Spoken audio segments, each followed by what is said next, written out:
Okay, let's see how to display custom error pages. So in this demonstration, in Home Controller, in the About action, I'm going to manually throw an exception to simulate a situation where we have an unhandled exception.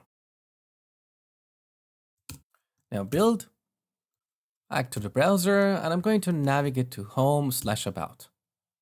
So we get the details about the exception and where it happened. This is great for us developers, but we don't want to display this in production. First of all, because this would freak out our users.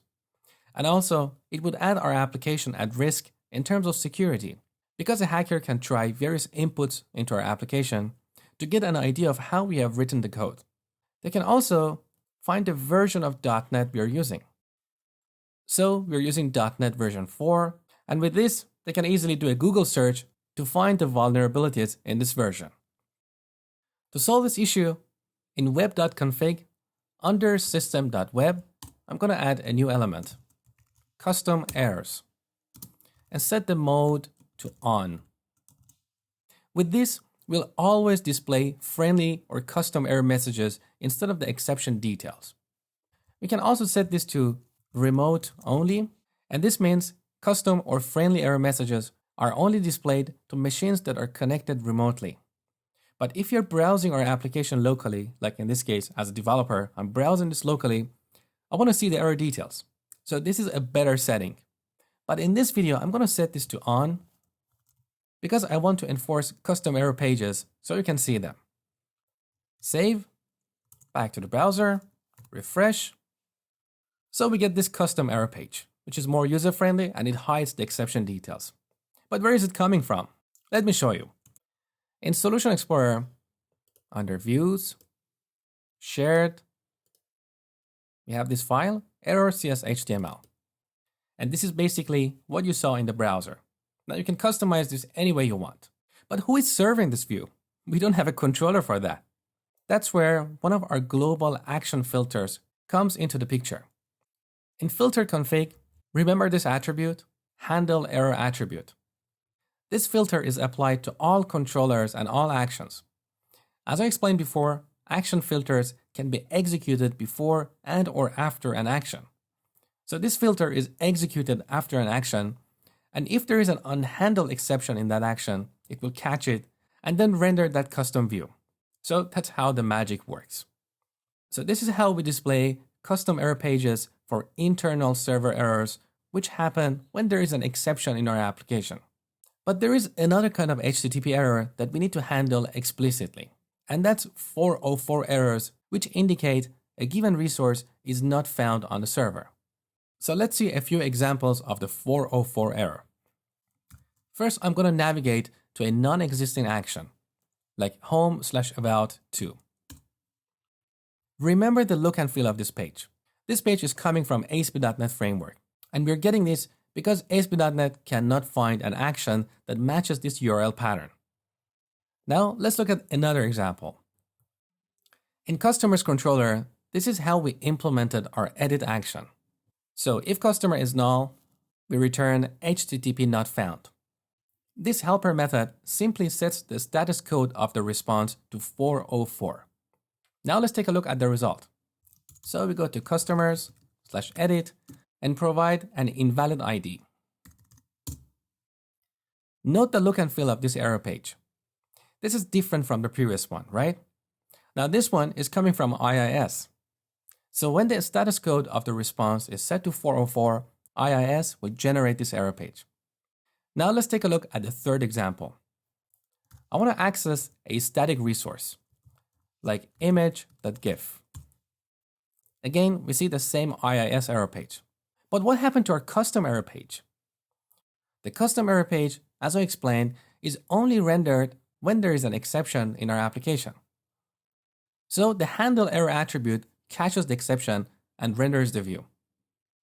But when we access a static resource like image.gif, there is no exception. In fact, this request didn't even make it to ASP.NET Framework. It hits IIS first, and IIS can tell from the URL pattern that this is a static resource, so it will not hand it off to ASP.NET. The same thing happens when we return HTTP not found. Again, there is no exception in our application. This method just sets the status code to 404, and again, the rest of the story is handled by IIS. So handle error attribute does not work in this case. And for this kind of error, we need a bit more configuration. Back in web.config, inside custom errors, I'm going to add a child element. Error, status code, 404. We want to redirect the user to this file.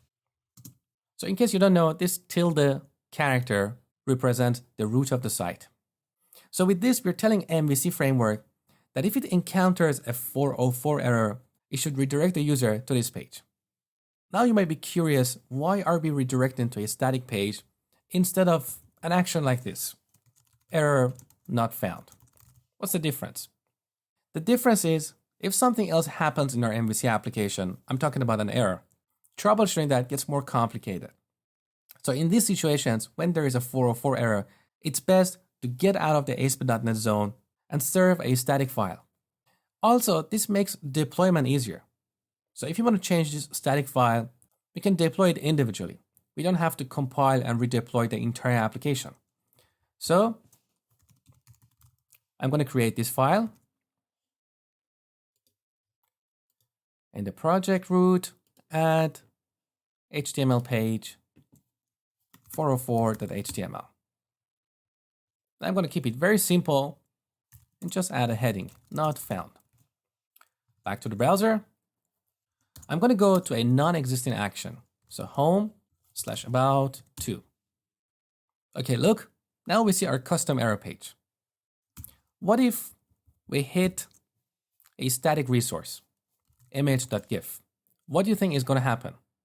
Well, as I explained before, because this is a static resource, this request will not make it to ASP.NET runtime. So it's served by IIS directly. And that's why we get this error page, which is again a standard IIS error page. Now to change this, we need to supply a bit more configuration. So back in web.config, we scroll down, and inside system.webserver, we can add configuration for IIS. So here I'm going to add the HTTP errors and set the mode, error mode, to custom. And that means we want to display custom error pages at all times, both for local and remote clients. If you want to display this only to remote clients, you can set this to detailed local only. But in this video, I'm going to set it to custom because I want you to see it. Now first, we need to remove the standard error page. So remove status code 404. And then we add another error page. Error, status code 404, path 404.html, and we set the response mode to file. This is very important. If you use any of the other settings, the status code will be changed from 404 to 200. So from the perspective of the clients, they don't get the actual 404 error. And this is bad for search engine optimization. So we set this to file, save, back to the browser. I've opened the Chrome Developer Tools in the Network tab, refresh the page. Look, we get our custom error page, and look at the requests. Status code of the response is 404. So this is what we want to return to our clients. All right, this is all about custom error pages. In the next lecture, I will show you how to log on handle exceptions in your applications.